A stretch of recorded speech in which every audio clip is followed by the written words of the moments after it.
नमस्कार, दी full volume में आपका स्वागत है। मैं हूँ विवेक।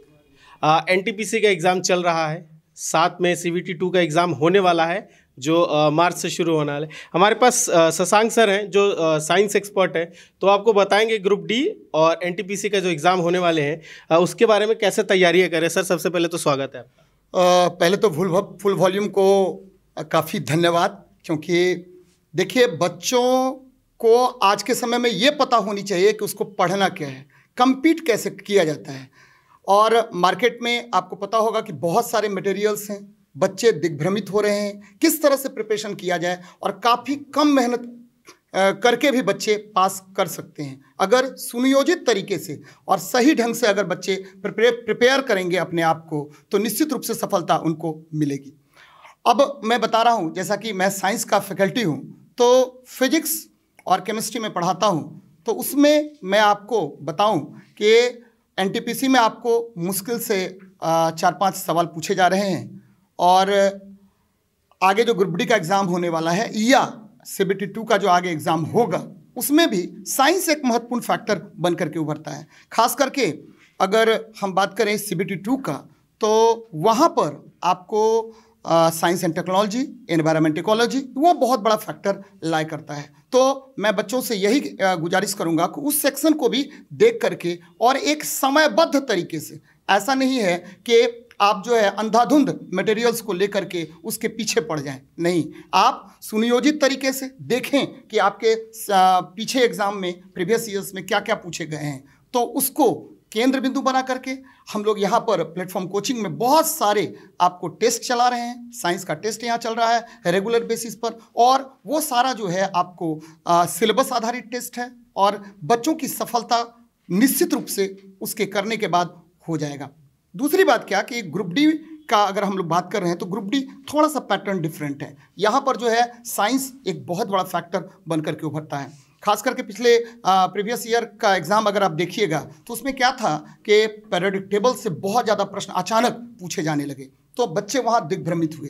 तो इस बार मैं ये चाहूँगा बच्चे से कि देखिए, आप जो 10+2 और 10 वाला जो सिलेबस है, 9th और 10th का जो सिलेबस है, ठीक है, आईसीएसई बोर्ड हो चाहे एनसीईआरटी हो या सीबीएसई बोर्ड का जो सिलेबस है, उसको केंद्र बिंदु बना करके अगर बच्चे एक सुनियोजित तरीके से, समयबद्ध तरीके से और फार्मूला बेस्ड तैयारी अगर करते हैं, मैं फार्मूला बेस्ड इसीलिए कह रहा हूं कि मैं बच्चों को पढ़ा भी रहा हूं अभी तो इसी क्लास में, तो मैं बता रहा हूं, बार बार बच्चों को बोल रहा हूं कि बच्चे आप जो है इधर उधर ना करें, आप जो है एकदम जो फोकस्ड होकर के तैयारी में करवा रहा हूं उस तैयारी पर फोकस्ड रहिए, और आप सफलता के एकदम निकट पहुंच जाइएगा। आपको सफलता के शिखर पर पहुंचने से कोई रोक नहीं सकता है। तो प्रीवियस ईयर को बेस्ड बना करके फार्मूला आधारित फिजिक्स के न्यूमेरिकल्स को देखना है, साथ ही आपको एक जो है पीरियोडिक टेबल का नोट्स अच्छे से बच्चों को बना लेना है, और साथ में आपको याद होगा पिछले बार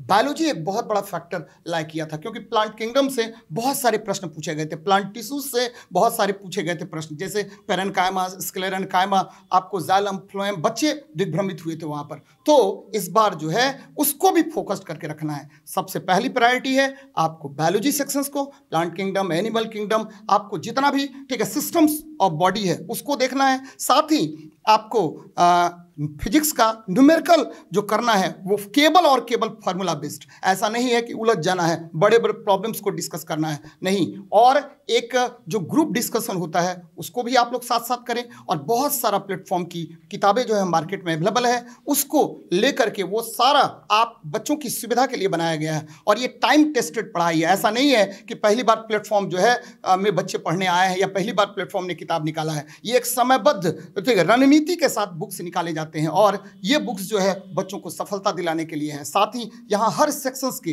टेस्ट चलाए जा रहे हैं जो बच्चों को एक शिखर तक पहुंचाने में निश्चित रूप से सहायता करेगा। सर, टाइम मैनेजमेंट की बात आती है, एग्ज़ाम जो ड्यूरेशन होता है बड़ा कम होता है और क्वेश्चन जो होते हैं बहुत ज़्यादा होते हैं, तो बच्चे टाइम मैनेज कैसे करें अपना? देखिए, सबसे पहली बात क्या है कि मैं बार बार बताता हूँ कि आप एग्ज़ाम जब देने जाते हैं तो आपको अपने क्वेश्चन पेपर पर फोकस्ड होना चाहिए।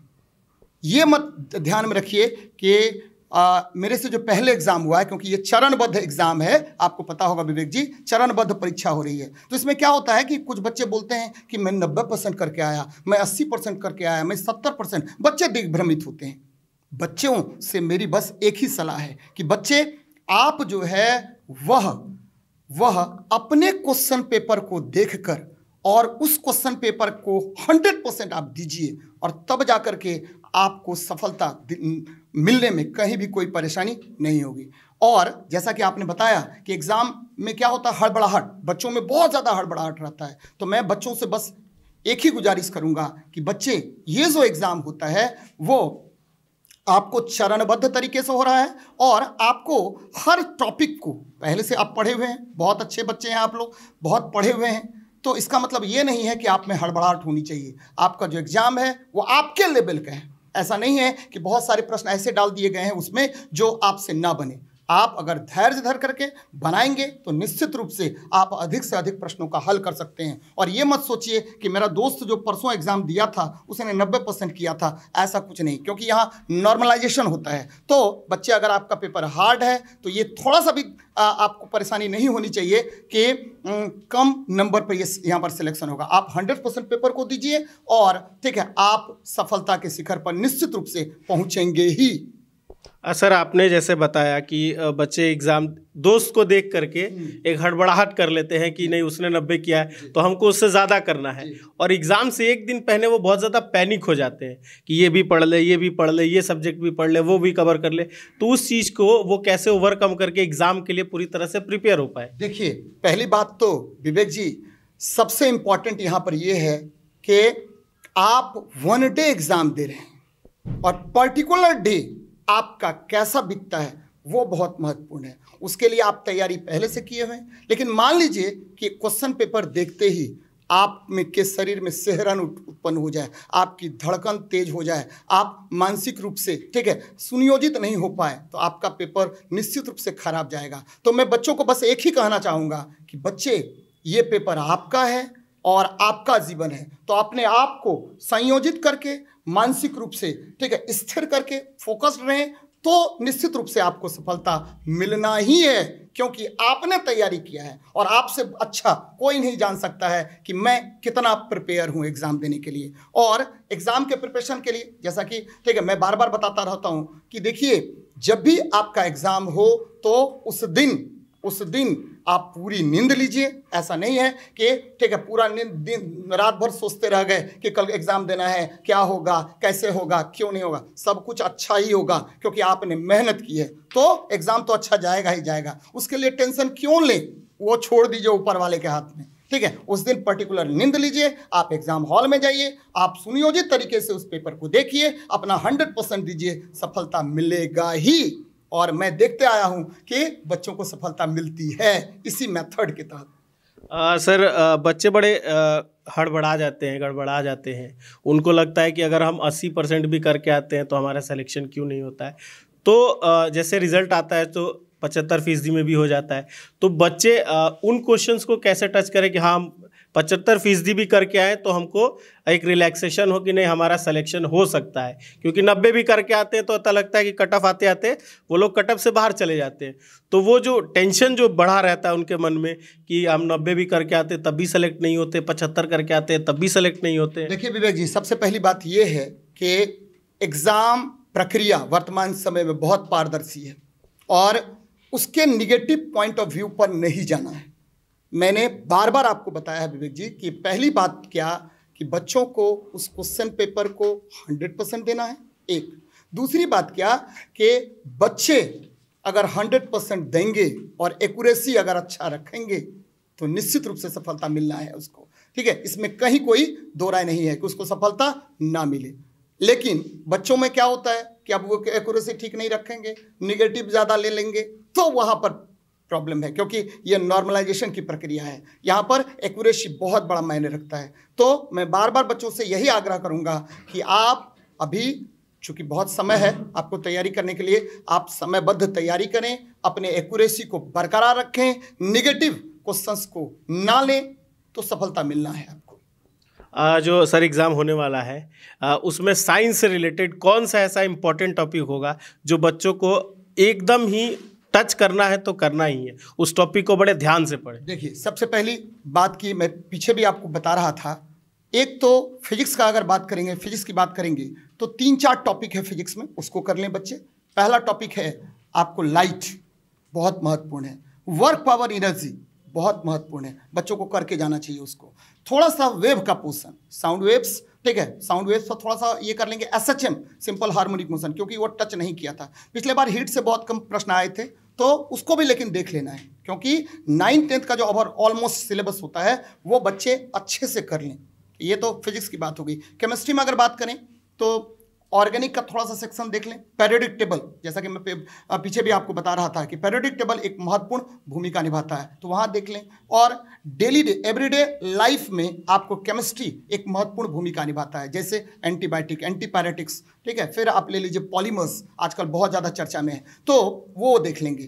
तो ये हो गया आपका। नेक्स्ट बायोलॉजी के सेक्शन की बात करें तो प्लांट किंगडम बहुत इंपॉर्टेंट है। प्लांट टिश्यूज यानी पादप उत्तक बहुत महत्वपूर्ण है, वहाँ करके जाएं बच्चे तो सफलता मिलेगा उसको। और खास करके आपका जो ह्यूमन बॉडी सिस्टम है उस पर भी बहुत ज़्यादा प्रश्न पूछे जाते हैं, तो वो सेक्शन कर लें। तो 5-6 सेक्शन अगर कर लेंगे तो निश्चित रूप से मैं बता रहा हूँ कि 75% अगर ये सेक्शन अगर कवर कर लेता है तो 75% क्वेश्चन जो है साइंस का निश्चित रूप से बच्चे करके आ पाएंगे।